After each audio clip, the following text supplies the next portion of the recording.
Les amis, bienvenue, j'espère que vous allez bien, j'espère que vous êtes en forme. Aujourd'hui, présentation de la Williams, je vais vous donner mon avis et on va également rentrer dans les détails techniques de cette écurie puisqu'il y a pas mal de choses qui ont changé pendant cet hiver du côté de l'écurie britannique. Bon les amis, ne perdons pas plus de temps puisque j'ai quand même pas mal de choses à vous dire. La voici, la FW45, la Williams de 2023 qui accompagnera du coup Alexander Albon et Logan Sargent. Alors honnêtement, je la trouve très belle. Le bleu ressort plutôt bien en termes de couleur, je suis assez satisfait, voilà. Après j'ai peur quand même qu'on la confonde notamment avec la Alpine. On a pu voir également l'arrivée de certains sponsors sur la monoplace, notamment le sponsor Golf, mais ça je vais y revenir juste après dans la partie un petit peu plus technique on va dire. Également le sponsor PureStream qui vient se rajouter sur la monoplace. Duracell également, et la manière dont ils ont intégré Duracell sur la monoplace, c'est une masterclass vraiment, parce qu'en fait Duracell c'est une marque de pile, et avec le orange de Golf, on dirait une pile en fait sur le haut de la monoplace. Bon, je pense que je vous apprends rien pour le coup, mais je trouve ça très intelligent. En tout cas, franchement, la monoplace est très belle, la livrée est très belle. Ils ont quand même gardé un petit trait de rouge sur la monoplace et je trouve ça très bien. Donc maintenant, si je devais lui mettre une note à cette livrée, je lui mettrais un bon 3 sur 5. N'oubliez pas, les amis, donnez-moi votre note sur cette livrée, ça m'intéresse énormément. Donc voilà pour la livrée. Maintenant on va passer à la partie technique puisque même si cette monoplace est une show-car, ce n'est pas la vraie monoplace. Bon les amis, déjà la première chose qu'il faut prendre en compte, et ça bon j'en parle pas tout le temps à toutes les présentations, mais c'est quand même quelque chose de très important, c'est notamment leur moteur, puisque oui, on oublie souvent la polyvalence de ce moteur Mercedes, puisque Williams sont motorisés par Mercedes pour ceux qui ne le savent pas.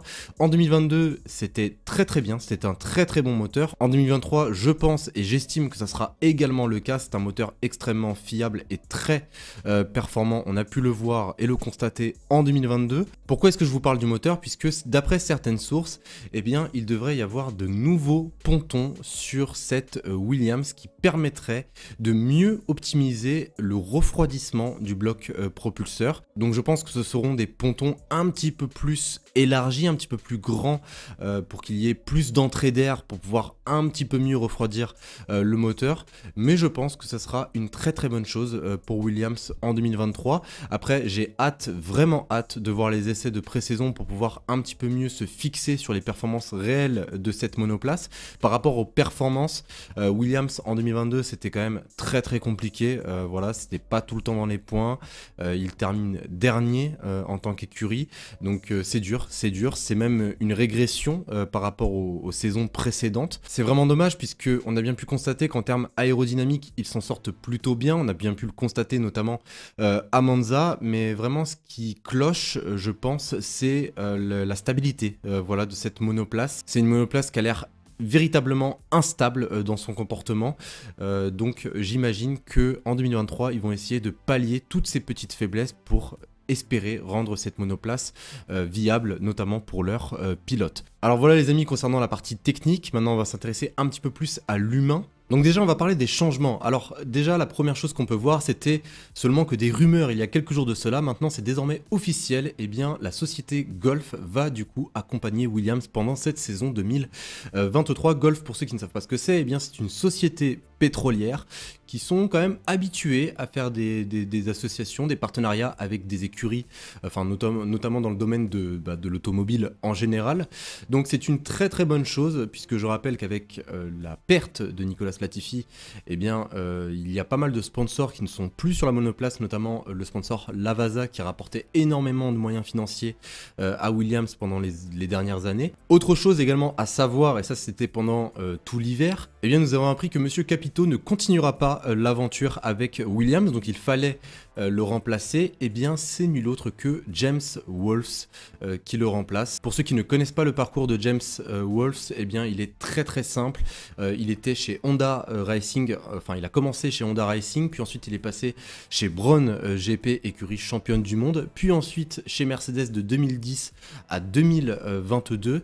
et aujourd'hui en 2023 il devient enfin directeur d'écurie, puisque j'ai oublié de signaler que chez Mercedes il n'était pas directeur d'écurie, c'était Toto Wolff, mais il était quand même le fameux stratège, le stratège le plus connu littéralement sur cette grille.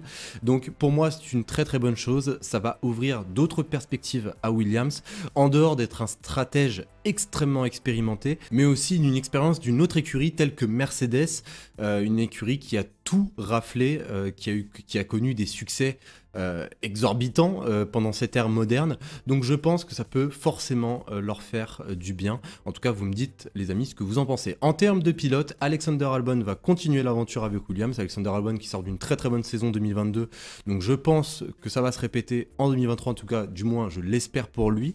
Et on a l'arrivée de Logan Sargent qui va venir épauler du coup le pilote thaïlandais. Logan Sargent, c'est un pilote américain très connu, notamment en Formule 2.